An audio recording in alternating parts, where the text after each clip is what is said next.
ক্ষমতায় জোট তবু অস্থিরতা। জম্পুই জলা কাণ্ডে কি বার্তা দিচ্ছে ত্রিপুরার রাজনীতি?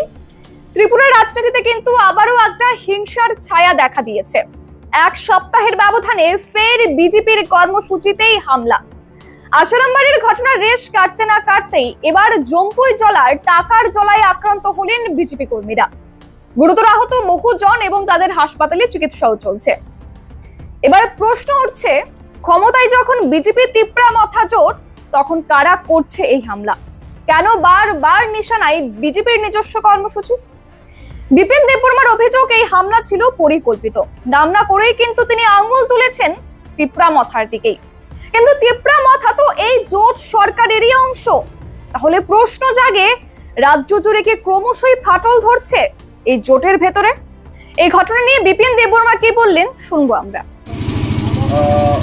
আজকে আমরা আগামী 9 অগাস্ট আগরতলা শহরে জনজাতি সমাবেশকে কেন্দ্র করে আমাদের প্রত্যেক মণ্ডলে ছোটো ছোটো বাজার সভা উঠান সভা চলছে।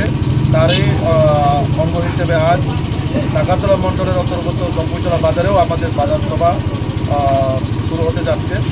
তার আগেই এখানে আমরা দেখতে পাই, এখানে লোকালের যারা কিছু গুন্ডা বাহিনীরা আমাদের কার্যকর্তাকে রাস্তায় আটকে বেধর মারধর করে হসপিটালে এখন উনি ওগুলো হসপিটালে আমাদের কর্মী চিকিৎসাধীন। তো আমি এটাই জানাতে চাই যে এই ডিসির মধ্যে অন্য কোনো পার্টি আর রাজনীতি করতে পারবে না, মিছিল মিটিং করা যাবে না। আমি জানি না তারা কোন রাজ্যে বসবাস করে, তারা কি রাজ্যের নাগরিক না অন্য দেশের নাগরিক, এটাই এখন জনগণের কাছে প্রশ্ন।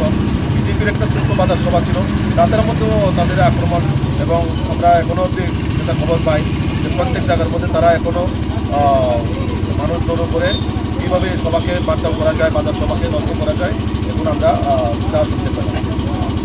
রাজনৈতিক বিশ্লেষকদের মতামত, জনজাতি অঞ্চলে আধিপত্য নিয়ে এক অঘোষিত সংঘর্ষ চলছে বিজেপি এবং তিপ্রা মাথার মধ্যে, যেখানে ক্ষমতা ভাগাভাগির বাইরেও রয়েছে মাঠের দখল আর জনতার মন জয়ের লড়াই, এবং সেই প্রতিযোগিতা কখনো কখনো রূপ নিচ্ছে রক্তাক্ত সহিংসতায়। এই পরিস্থিতিতে বিরোধীদের অভিযোগ, সরকার যখন নিজেই নিজের কর্মীদের সুরক্ষা দিতে ব্যর্থ, তাহলে সাধারণ মানুষের সুরক্ষাটা কোথায়? তবে আজকের এই ঘটনায় কিন্তু পরবর্তী সময় বিশাল পুলিশ বাহিনী মোতায়েন করা হয়েছে এবং পরিস্থিতি এখন স্বাভাবিক রয়েছে। কিন্তু আসল প্রশ্ন যেটা বলবো, যে একই সরকারের দুই শরিক যখন রক্তাক্ত লড়াইয়ে, তখন ত্রিপুরার ভবিষ্যৎ কোন দিকে যাচ্ছে? আপনাদের কি মতামত নিশ্চয়ই জানাবেন কমেন্টে। এবং যে কোনো ধরনের খবরাখবরের জন্য অবশ্যই পিভি নর্থ ইস্ট পেজটিকে ফলো করতে ভুলবেন না। নমস্কার।